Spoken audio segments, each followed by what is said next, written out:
Chers amis, Hashem Alechem Tihyou, Leorechem Tovim Veshanim Neimim. Nous poursuivons notre étude de Parashat Bo. Nous allons à présent nous pencher sur la dernière Makkah. L'essentiel des diplés, c'est Makat Bechorot. Et à travers cette Makkah, cette 10e plaie, la mort des premiers-nés, c'est toute la puissance du Shem Havaya qui va être effective. Et l'essentiel du Shem Havaya, ce sont les deux premières lettres du nom, Yod Ke. Nous allons essayer de développer cette idée. Nous disons dans le Hallel, l'essentiel du Hallel, c'est la proclamation de la puissance de Dieu lors de la délivrance. Nous disons Betset Israël Mimitzraim, Bet Yaakov Aïta. Alors, nous disons Betset Israël Mimitzraim. Alors, après, il est dit Aïta Yehuda le Kocho. Alors, il est mentionné ici Yehuda. Et le nom de Yehuda, il est formé de Shem Havaya, Yud Ke Vav Ke, et à l'intérieur, il y a le Dalet. Mais l'essentiel de ce nom est formé par le Shem Yud Ke. Et ce Shem Yud Ke, quand on le remplit, alors on remplit le Yod, il devient Yod Vav Dalet, et le He, c'est He He. Donc c'est l'essentiel du nom. Donc l'essentiel de ce nom, c'est il forme, donc nous avons Yod Ke, nous avons dans cette lettre, dans cette composition 5 lettres, qui forment le nom de Yehuda. Donc, à la sortie d'Égypte, c'est ce nom-là qui a pris toute son ampleur. Alors, c'est ce que nous disons dans le Kaddish. Gadal veitradash sheme rabba. C'est-à-dire que se grandisse et se sanctifie Shem, Yudke, qui devient Rabba. Sheme se divise comme ça. Shin, Mem, Yudke, s'écrit Sheme.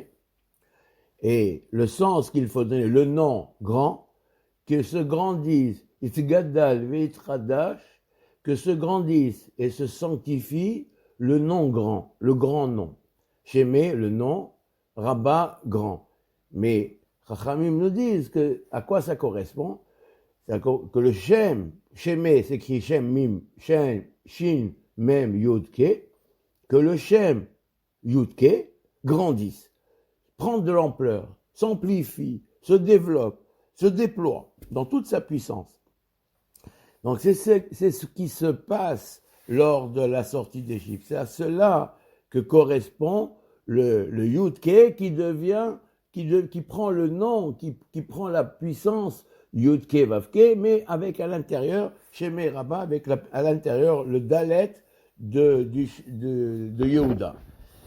Pourquoi donc, quel lien y a-t-il avec le Malchut, en fait, la sortie d'Égypte, la grandeur du nom, la puissance, c'est le Malchut Hashem, c'est la royauté, la domination de Dieu, la souveraineté de Dieu sur ce monde.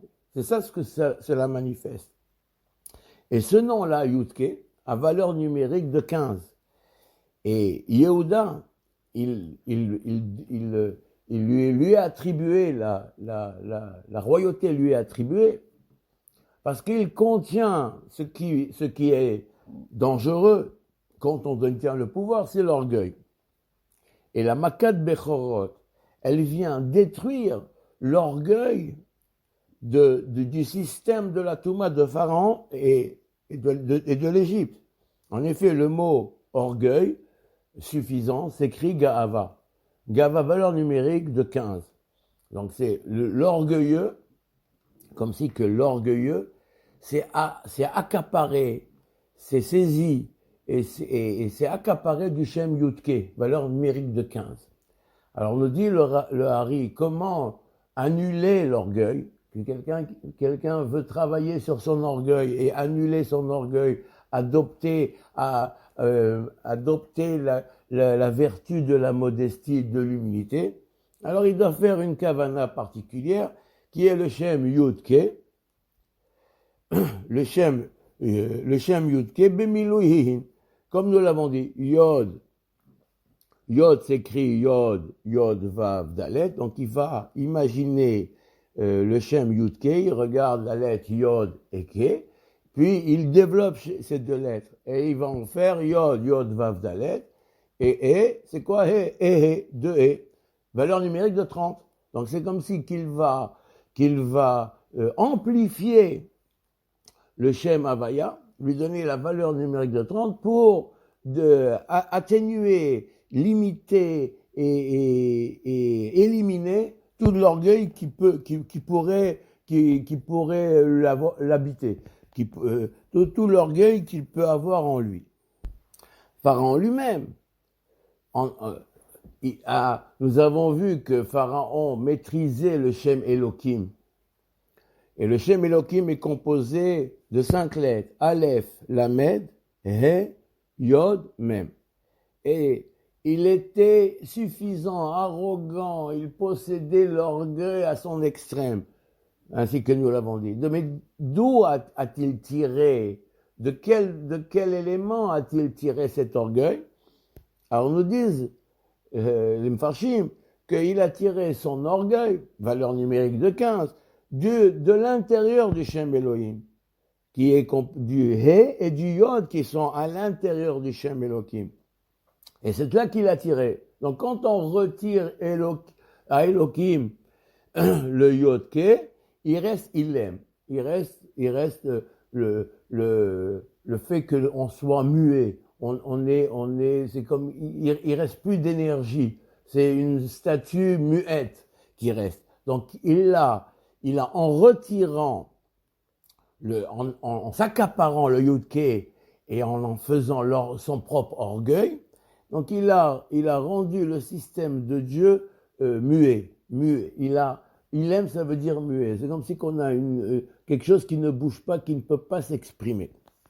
Et c'est ça la faute de Pharaon. C'est là où il a causé les dégâts. Et comme nous l'avons dit, Yehuda lui a été attribué la royauté parce qu'il contient en lui les qualités requises pour qu'il ne soit pas orgueilleux. En effet, lui, Yehuda, lui a attribué le Shem Yud-Ke avec le Dalet. Le Dalet indique la modestie puisque c'est quelqu'un qui ne possède rien. Le mot Dalet, ça veut dire qu'on n'a rien. Dalet migarme klum, qui ne possède rien. Donc, il convient à Yehuda, il sied à Yehuda d'être le roi parce comme dit le passouk dans Parashat du roi, dans la Parashat du roi, il est dit que le roi, il va écrire un Sefer Torah, il va lire dedans les ma'an lo yarum levavo, que son cœur ne s'élève pas, qu'il ne s'enorgueillise pas de sa fonction, parce qu'il contient lui, il a les éléments qui lui permettront, le Dalet en particulier, qui indique cette vertu de modestie, qui lui va lui permettre de combattre son orgueil, et qu'il ne s'emporte pas dans l'idée du pouvoir, que le pouvoir ne l'enivre pas. Et en effet, dans le Chod Sanhedrin, il est dit que le roi, les descendants, la dynastie de David, à la différence des rois d'Israël, ils peuvent être jugés, ils peuvent juger. Parce qu'ils acceptent, ils ont cette qualité d'écoute et de modestie. C'est pour cela que nous allons voir que l'interdiction du Chametz, le Chametz, nous n'avons pas le droit de posséder, de consommer du Chametz. Le Chametz écrit Chet, même Tzadik. Et que doit-on consommer? On doit consommer de la Matzah, même Tzadik He. Alors on constate que même Tzadik, ce sont les mêmes lettres. Et il faut faire en sorte que le Chametz, qui est donc la différence avec Chametz, c'est juste le Chet. Le Chet ressemble à un He, mais il doit être brisé sur son côté gauche. Donc le toit, donc la lettre est écrite avec un trait horizontal, puis deux traits verticaux. Donc le trait de droite, le pilier qui tient le toit, disons, le vertical à droite est identique, mais c'est seulement celui de gauche qui va changer. Alors c'est un trait aussi, mais est-ce que c'est un trait qui monte jusqu'en haut ou qui touche le toit de la lettre, ou bien il s'arrête avant? Alors le Hametz, il est le pilier gauche du Chet, il est entier. Alors ce pilier-là qu'il s'agit de briser, et quand on le brise, alors on obtient le Chet, quand il est brisé, on enlève un petit morceau du côté gauche, du pilier gauche, alors on obtient un yod, un petit yod, ça ressemble à un petit yod, ce que nous enlevons, et il reste yodke. Donc on a fabriqué d'un Chet, on fait la lettre yodke. Donc c'est ça l'idée qui est mentionnée de l'interdit du Hametz, qui doit se transformer en matzah. Et le matzah, il fait référence, le chet se transforme en mais on a aussi retiré à cela, au chet, un petit morceau de la lettre qui forme un yod. Donc on a un yod qui est ici, que l'on a transformé. Donc encore une fois, apparaît à la sortie d'Égypte la lettre yod ke. Et c'est cette lettre-là, c'est ces deux lettres-là du Shem Havaya Baruch Hu qui ont pris toute leur dimension et toute leur amplitude. Il est à noter que dans les compositions du Hadbash, c'est-à-dire qu'il y a un système de permutation des lettres qui est le Hadbash, le Aleph, on met la moitié des lettres sur une verticale et l'autre moitié des lettres en face. Donc on a le Aleph en face du Tav, le Bet en face du Shin, etc. Donc on met 11 lettres à droite et 11 lettres à gauche. Donc elles se complètent. Donc elles permutent. Alors on peut permuter le Aleph avec le Tav, le Bet avec le Shin. Quand on arrive au même, alors on a le Yod. Et quand on arrive au Tzadik, on a un He. Donc le mot Matzah ou le mot Hametz, le même Tzadik, fait référence au Yudke. Dans les deux cas, ça fait référence au Yudke. Mais quand le Chet, dans le Chet de Hametz est entier, alors ce Yudke-là est comme si qu'il ne peut pas apparaître. Puisque c'est marqué même Tzadik, c'est pas marqué Yudke. Donc l'idée, elle est que c'est voilé. Que la matérialité voile l'idée, c'est un voile qui cache ce qu'il y a derrière. Quand nous passons au mot matzah, nous permettons le dévoilement de ce yud-ké-là, le même qui est un yud, et le tzadik qui est un hé. Comment? Par le fait de briser le chet et de faire apparaître ce concept-là des lettres yod-ké.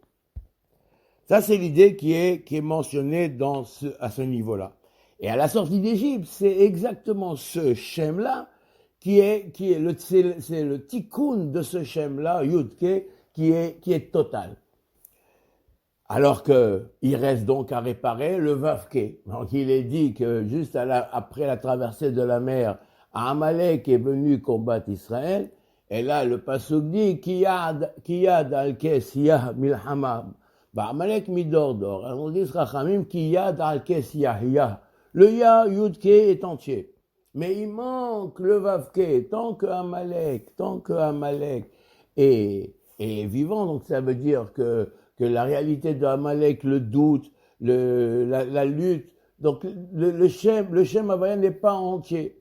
Donc il manque le Vav-Ke, il faut réparer les deux dernières lettres du nom.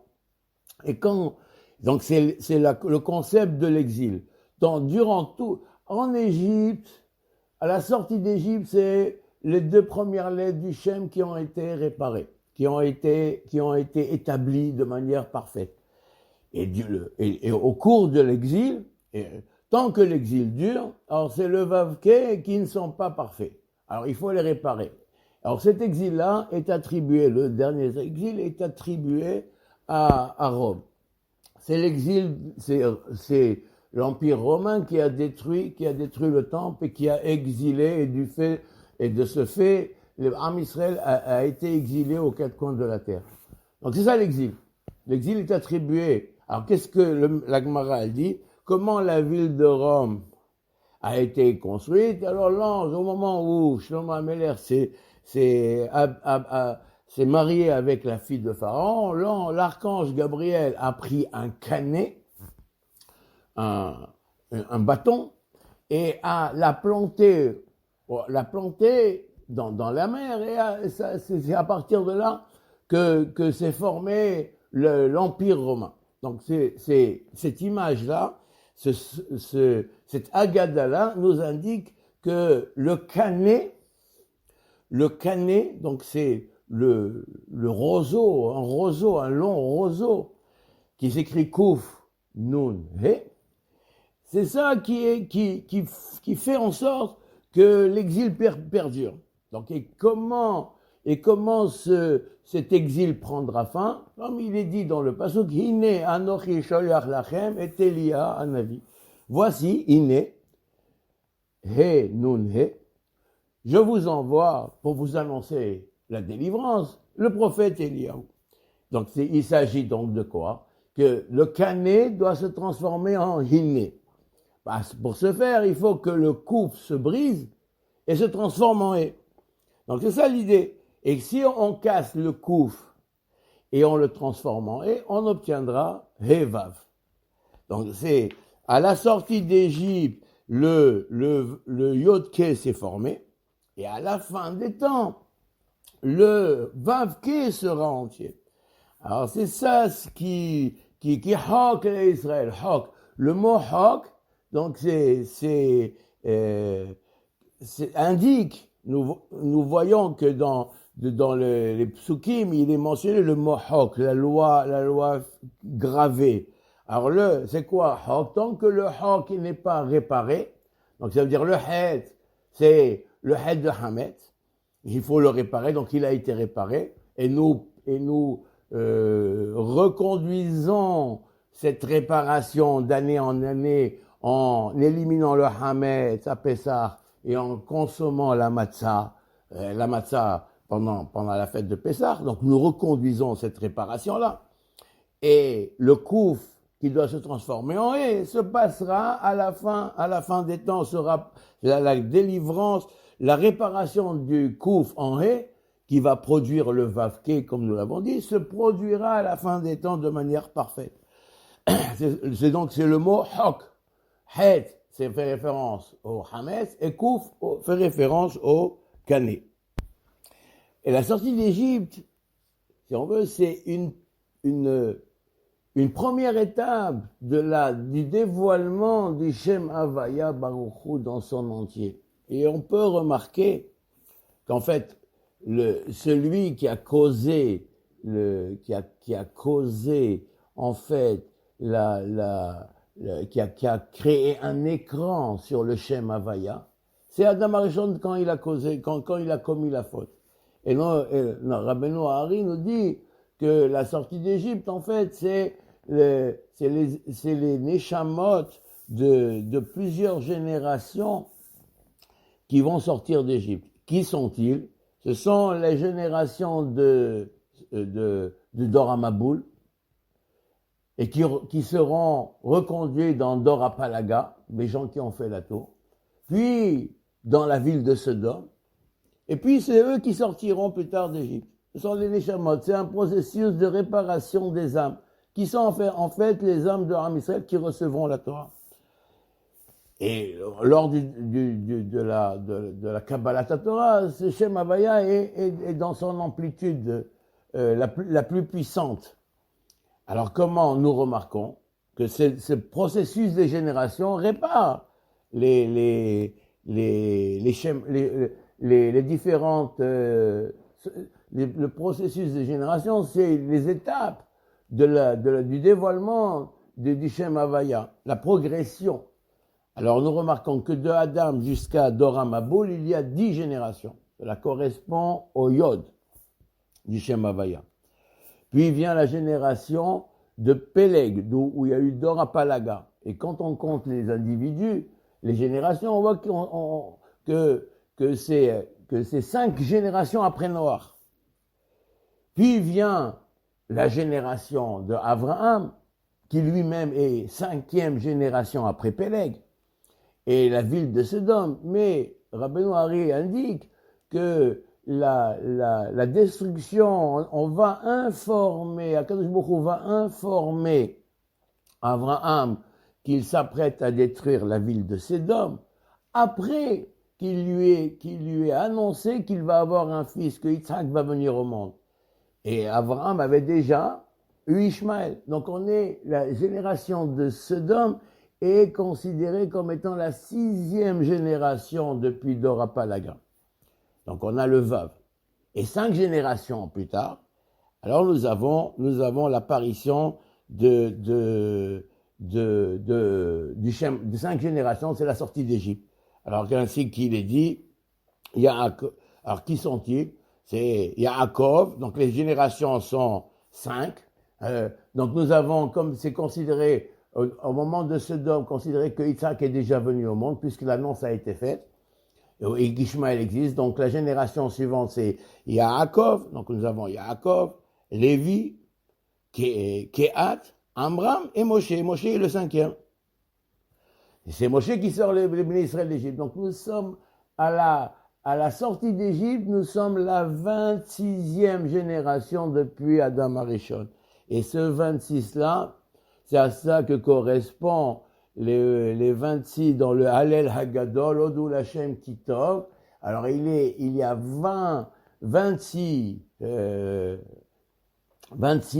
versets, on dit à chaque fois Odul Hashem Kitov, Kile Olam Hasdo, etc. jusqu'à le dernier verset correspond, et le 26e. Donc ça correspond aux 26 générations qui partent de Adam Arishon jusqu'à Moshe Rabbeinu, génération qui reçoivent la Torah, qui sortent d'Égypte et qui reçoit la Torah. Donc là, nous avons reformé entièrement le Shem Havaya Baruch Hu, et c'est là la finalité de la sortie d'Égypte. Seulement, il est à noter, comme nous l'avons indiqué, que les 2 dernières ne sont pas entièrement complètement dévoilées, puisque après l'attaque de Amalek, nous disons Kiyad al-Kesia milhama al-Hashem ba-Amalek, midordor yad al-Kes ya. Kes ya, comme si qu'il montre, Chacham nous disent, tant que Amalek est vivant, le Shem Havaya Baruch Hu n'est pas entier. C'est comme si qu'il crée, que Amalek vient de faire une coupure, une cassure dans le Shem. Donc il y a le Yud Ke d'une part et le Vav Ke d'autre part.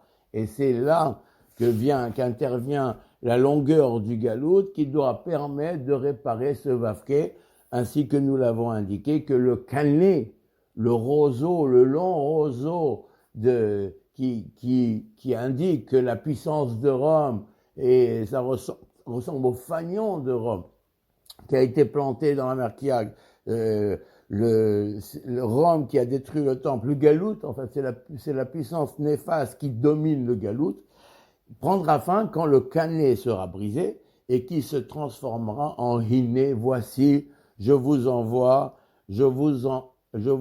Elia pour vous annoncer que la Géoula est enfin arrivée. Baruch Adonai Le'olam, Amen ve Amen.